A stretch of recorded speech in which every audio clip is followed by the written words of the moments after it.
In this video, I want to show you how to take absolute creative control with the use of color inside of Lightroom Mobile. Take a look at the before here, and then take a look at this first version of the after. It's vibrant because we took creative control through the use of the individual colors to make sure that they stand out and look their best. Then I'm going to show you how to take things a step further by creating colors that didn't even exist in the first place to create images that look like this and images that look like this.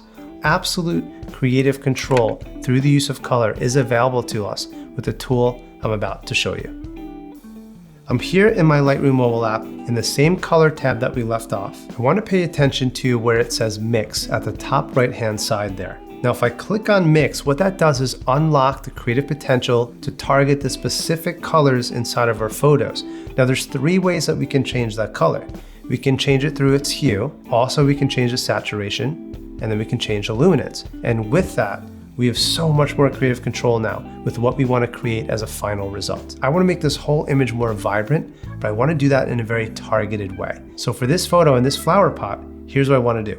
I'm actually going to go down all the way to where it says luminance. And if I drag that to the left and to the right, you're going to see what it does. It just makes basically that red value, that flower pot right in the middle there, much brighter. That's exactly what I want. Now also I want to take the saturation and let's drag that over to the right. So we have about 60 now. So we have much more saturation and much more luminosity or brightness as well. Now, if I want to adjust the hue, here's where I can do it. I can drag this to the left or to the right. Now, I don't think the orange really works well here. And I think if I drag it to the left towards more of that magenta, it starts to pop out a little more. Let's say 30. All right, so we have our red already dialed in here. What can we do with the other colors? Now, right next to that flower pot, we have a blue flower pot, and I think it is a little bit dark, right? So let's target that and see if we can make that one stand out too. So I'm gonna click on that blue icon. That's gonna give me access to change the hue, the saturation, and the luminance of just that color blue. So I'm gonna grab that luminance all the way at the bottom, drag that to 100. And look at what that does. It does make it stand out, right? Again, we're gonna grab that saturation and let's move that around. Maybe around here, let's do 60. All right, so now we have our third flower pot that we want to adjust, and that's the color purple. I'm gonna click on that color purple here, and I have those same three adjustments.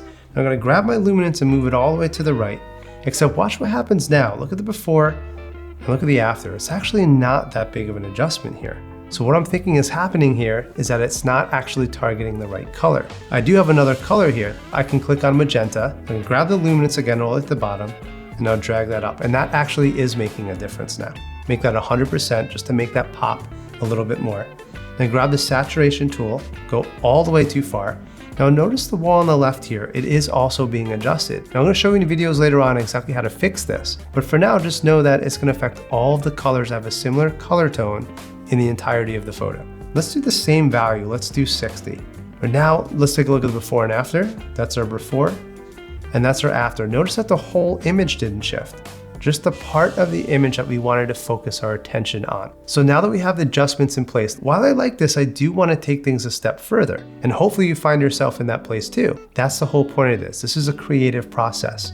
So here's how we do this. At the bottom here, I'm going to swipe all the way to the left until I see the word versions. So now if I click on versions, we have an option here at the top right that's going to pop up and says create version.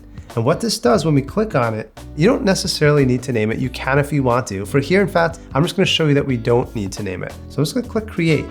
And what that does is allow us to stamp these settings into place in a way that we can always get back to them anytime we need to. So we can create multiple versions now of a photo. And then we can go back later to decide which version we like the most. And know that above everything, we can always go back to the original at any time too. Okay, so now that we have this version in place, I'm gonna click apply. We have that stamped into place and now we can take it in a different direction. We're gonna go back in to our color option here.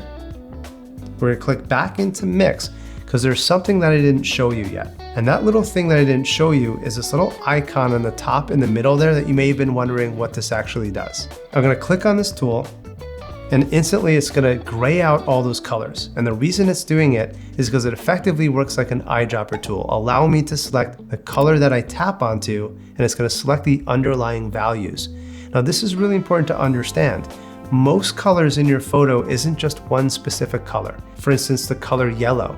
because the color yellow can have an orange cast to it. It can have a little bit of a green cast to it. So if we want to make fine-tuned adjustments in our photo, Typically we want to select more than one color, and this is exactly how we do it. And what I want to do while I have hue selected already is simply click and hold on that yellow wall and drag up or drag down. So this is an intelligent way of selecting colors in your image that you may want to adjust. And just like before, we can adjust the hue, we can adjust the saturation, and we can also adjust the luminance or the brightness of those underlying colors. So for here, I actually want to drag all the way up to make that yellow wall green. This is what I mean by taking absolute creative control with the colors in our photo. So if I want to show you the before and after now, all I need to do is click on that icon again to close out that window, clicking done from our color tab here, go back to versions, and now we're going to create another version. I'm going to click on create version on the top right. Let's title this green wall. Now I'm going to click create. We have our other options available to us now too. So if I click on that second option here, that's exactly where we left off. I can click apply, and now we jump right back to that version. Now let's go back into the color tab here, click on color, go back into our mix, and let's shift things a little bit differently this time. I'm gonna click on that same icon there, the target adjustment tool. I'm gonna tap and drag on the green wall this time. And look what happens when I do. I can completely shift this wall all the way to green, and then all the way to yellow. But look what's happening too. We can't actually make a targeted selection of just that green wall using this method because it recognizes that there's also a yellowish hue. And if there's a yellowish hue in there, it's also gonna make the adjustment to that yellow wall. It doesn't work for us. We wanna make a targeted selection just of that green wall. We click on that left facing arrow, and that's just gonna undo that last adjustment. While previously we'd use that target adjustment tool to select the multiple underlying colors here, and that often is quite helpful. Here we want to use the opposite and just target that specific green. So let's do that. Click on that green color and grab our hue. If I grab it to the right, it's going to make it even more green. But watch what happens as I drag the hue slider all the way to the left here. I'm actually converting that green wall to the color yellow. I'm doing the exact opposite of what we did before. Now there's actually one last thing we need to do if we want to turn this green wall into this yellow wall. It's just a touch darker, isn't it? So we have luminance, that's basically brightness. So if I grab this slider and I drag it to the right, probably up to around, let's say 50. Yeah, I think that's gonna work quite well. Okay, so let's save this as a version now. Now if I click that icon at the top there, that's gonna take us out of this mode. I'm gonna click the word done on the right there. I'm gonna slide on the bottom all the way back to where it says versions, tap on that, and then tap where it says create version. And just like we named that green wall, this time I'm gonna name it yellow wall. And I'll hit create. So for me, this is the best part. We get to decide which ones we like, and it's all just a click away. Our original, our more vibrant, our green wall, and our yellow wall. And this will get saved.